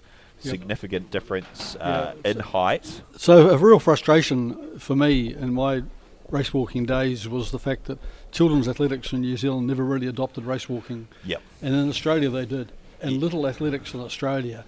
And when you look at the race walkers that have come out of Australia, they've all come out of a program where race walking was accepted just the same as sprinting and shot putting were. Well, I can tell you the good news now is it's a very important part of the program for the Colgate Games now and the secondary schools, and that is where a lot of these athletes are picking it up. So they may go and run the 100 metres and do the long jump, and some of these athletes may be really good finalists in those events, but they'll see the race walk and they'll see, there's an opportunity for me to get a medal there, and so it's drawing a lot of more athletes in than we've ever had before, so which is really positive. But I see Hayden Sherman is back and itching to get back into the hot seat, which is probably good for you listeners at home. He's bringing some much higher quality banter than I will, so I'm going to hand it back over to Hayden. We haven't updated on Courtney Rusk. Did she disqualify or did she pull out? She's not on the field. Not disqualified. So Courtney Rusk not disqualified, but I imagine we're looking at a DNF. I'll run down and see if I can confirm that. She's coming back from injury and quite a serious operation on her knee. Yeah, it's the first time we've seen her at a national championship in a number of years. For quite some time. Yeah, so great to see her back. I'll see if I can get some intel as the weather is really packing in here at Pulman Park in Takanini. The rain beginning to fall, which is a shame, and Hayden's making himself a coffee, stretching out this break for as long as he possibly can.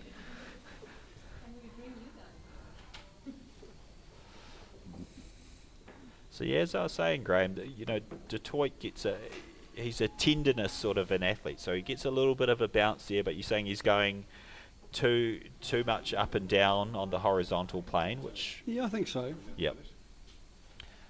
It's very interesting. Right, I am going to hand it back over to Hayden Sherman. Pleasure. If you're in for the whole day, I'll be back with you around midday to do some more commentary, but back to Hayden Sherman. All right, thank you, Hamish. So I believe we're coming up to the last, 200 metres of Daniel Detroit's 10K. So here he comes, coming in to claim his national title. It's probably not the time that he was hoping for. He's coming in with a PB of 46.38. Time on the clock that we've got for him is a tick over 48 minutes at the moment. So you can see there, bit of a grimace on the face, but he is going to secure a successful national title.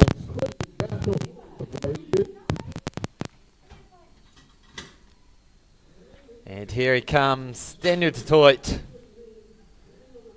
He is your New Zealand under 20 champion on the 10K race walk. And as you can see, that breeze has really picked up in the last probably half an hour. The clouds come in and we've got Met Services calling it a moderate nor'wester. Not good timing for Laura at this stage of her event. She's got a little way to go. Some of the competitors who were on the road are now leaving the road because their event is finished. Yeah. And suddenly she's back on her own again. Yeah. Having to dig deep. Absolutely. She can hear the bell for these other athletes, but she's still out there pounding the pavement. So on screen there is Sarah Detroit. So I'm guessing a sister from Trentham as well. And here's first and second, Caden Nogaj there of Athletics Tauranga. And so here's first and second in the men's under 18, second and third, in the men's under 18. So we've got Troy Sargison and Alexander Brown. They've been neck and neck for a while. And Sarah Detroit coming through to the finish of her 3K event. Troy's technique did not look good just then. I'm not quite sure if he was a bit too relaxed or what the situation was. And Caden Nogaj finishing up his 3K race walk. And back to Laura Langley. It's hard to believe she's been out there for 111 minutes now. Still going strong. So PB slipped by, so she was quite a bit quicker in the first half than the second half. Yep. I guess the weather's turned a little bit and lack of company out there and just tiredness. Yeah, it was about that sort of 10 or 15 minute mark. She put in a bit of a surge and looked really very strong at that stage, but the early pace has taken its toll, as it often does with these distance events. And number 105, Richie Trathan, out of Pakuranga Athletics Club, so just around the corner from here. He'll know the spot well and comes through for second place, I believe that is. I don't know if Quinn Gardner Hall has finished yet. So in the under 14 boys. Great to see the young kids. Technically, they look really good. Awesome, yep. They look really good.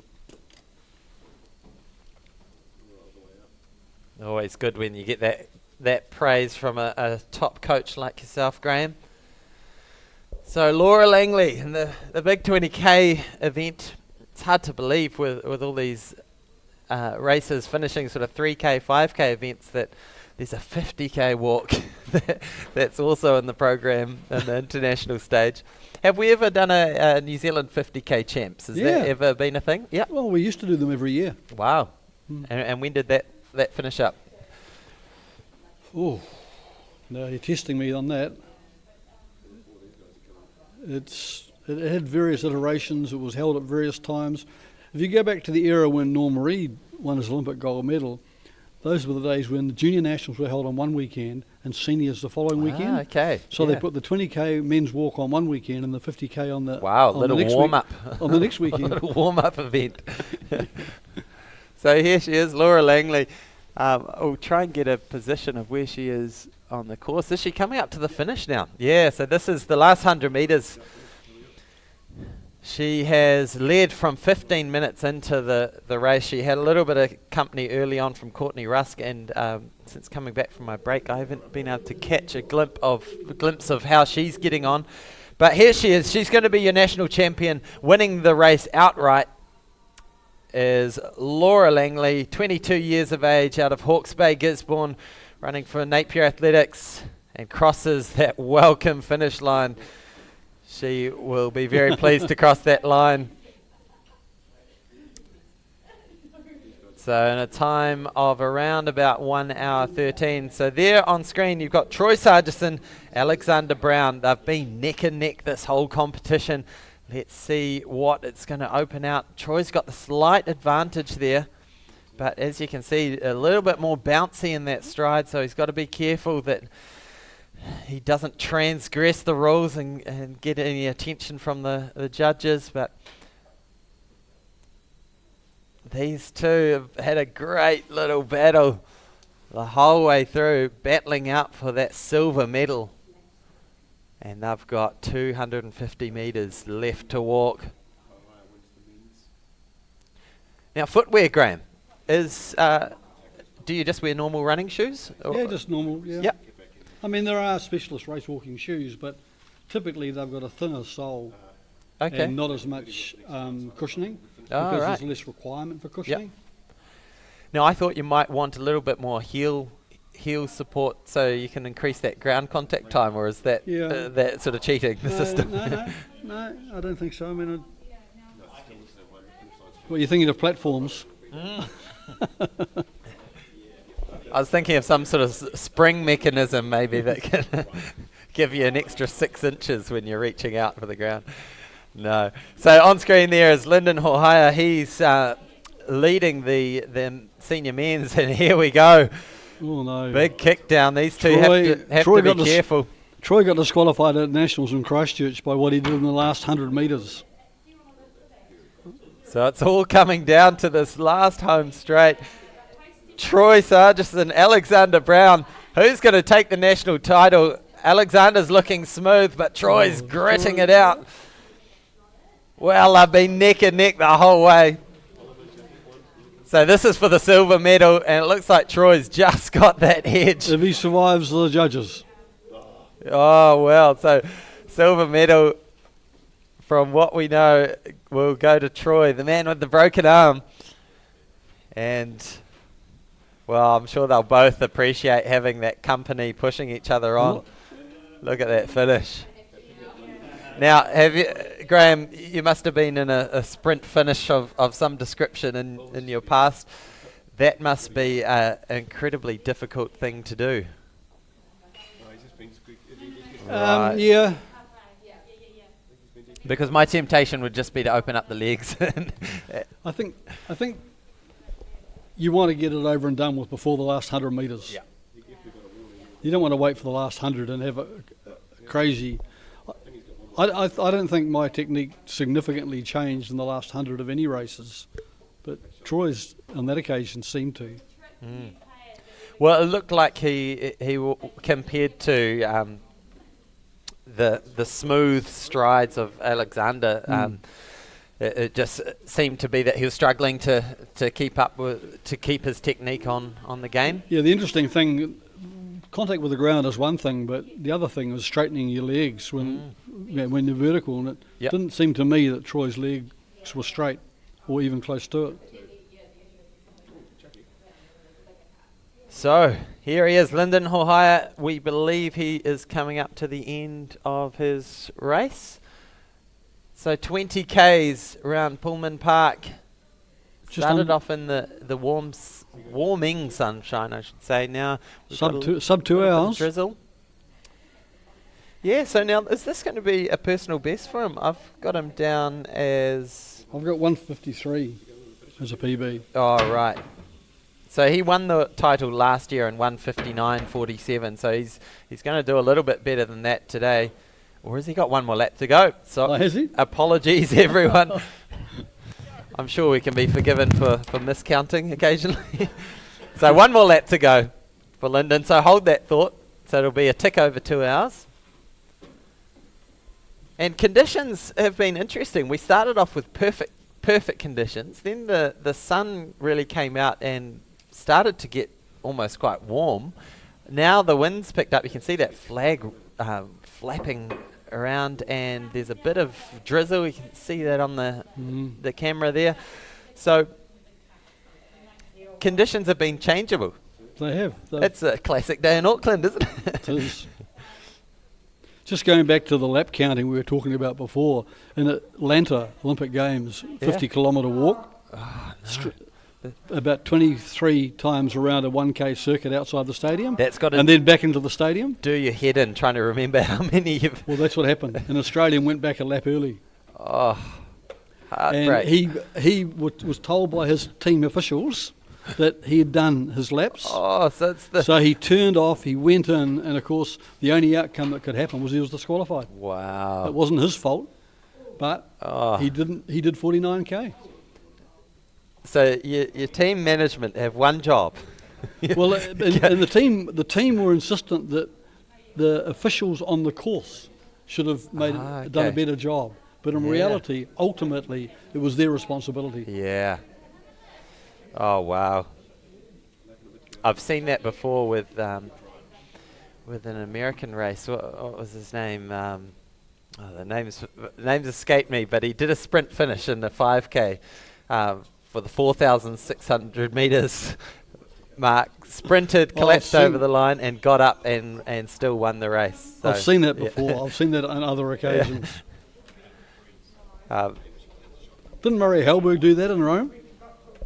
Oh, I don't know. Yeah. He went with 3 to go? Yeah. No, that was a plan and it succeeded. Yeah.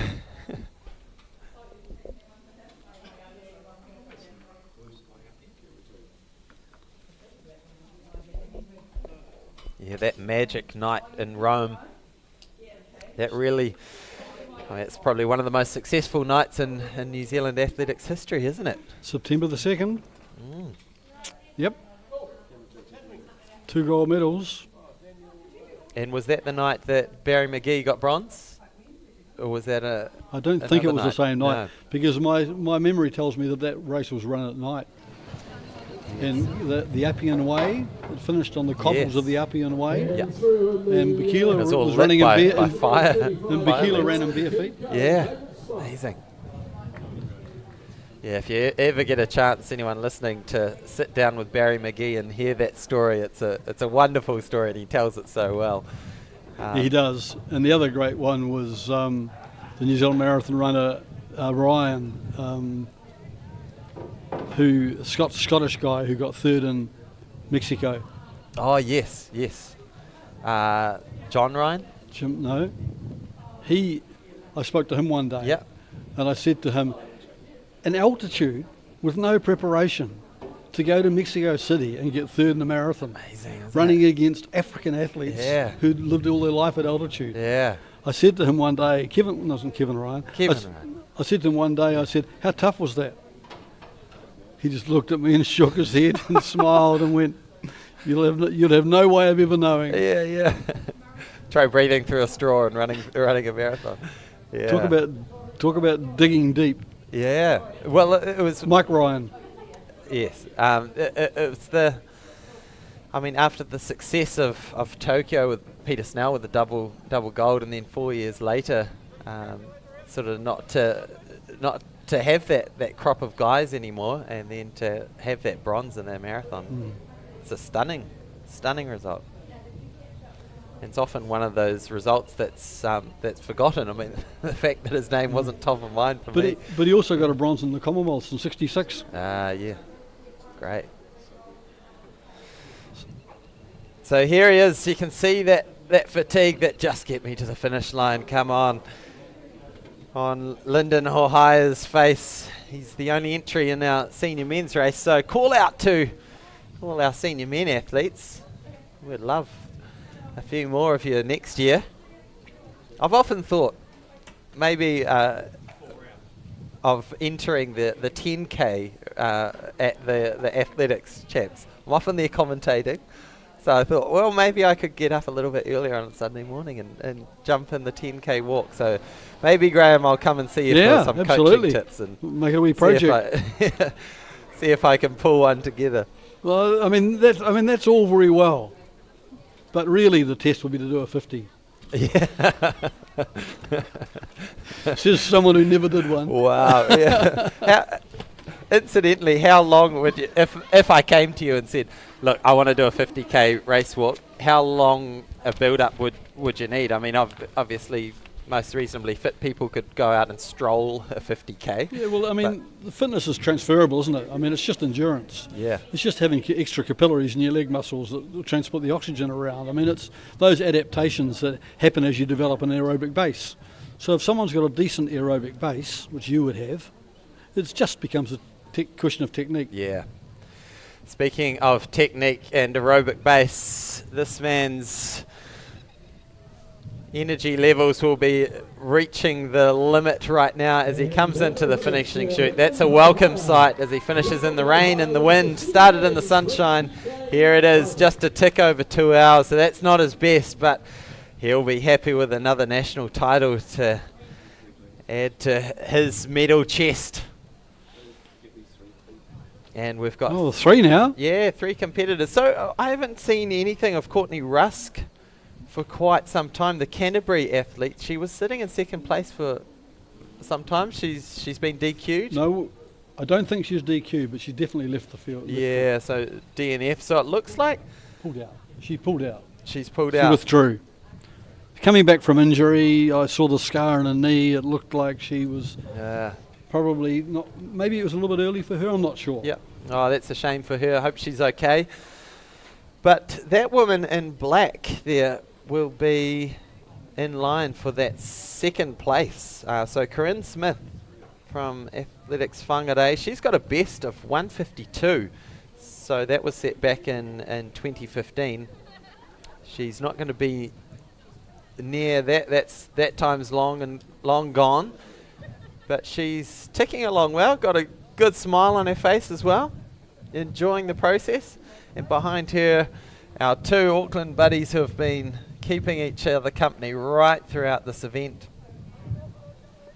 So we'll try and get a lap count of how many she's got to go. I don't know if we can.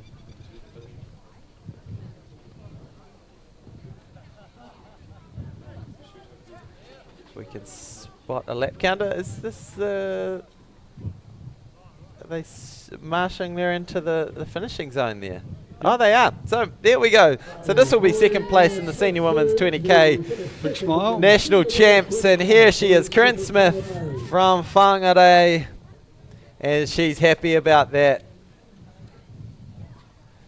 I was about to say it's no walk in the park, but that is literally what this is. But this is a different sort of walking where you really push your body to the limit. She's pushed her mind and body to it. Started off in a 3rd place and was probably thinking, well, if I can hang on to this bronze, that'll be a good day at the office. But it turns out that the colour of the medal is going to be a silver, which sets up an interesting little battle for Sarah Amy Rind and Karen Davison behind her. They've been side by side. Is this going to be a little kick down for the bronze to see who can take it?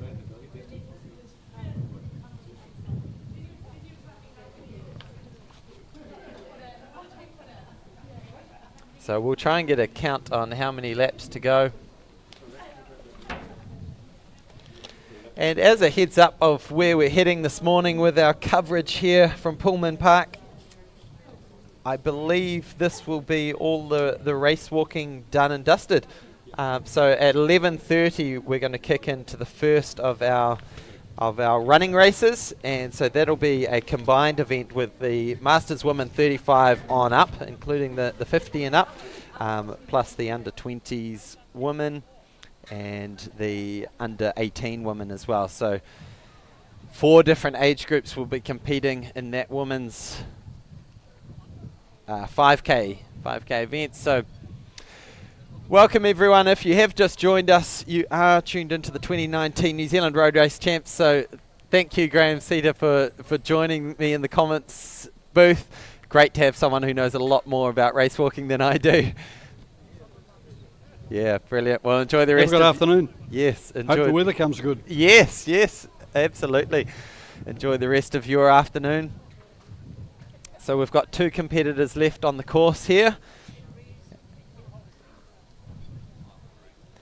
And so we are about to take a short break, and we will be back at 11:30 to pick up those races. Oh, we've got another woman here. I'll try and pick up that name. Shirley Barber out of Auckland. So mother of Alana, Hamish just whispered in my ear. So that makes sense. Trying to keep up with her speedy daughter. So thanks everyone for tuning into the race walking coverage this morning. We are going to jump back to the running at 11:30 a.m. So be sure to tune in. Come and join us very shortly. Ka kite. This Athletics New Zealand event is brought to you by Aon, Pub Charity, Constellation Communities Trust, Manukau County's Community Facilities Charitable Trust, and Athletics Auckland.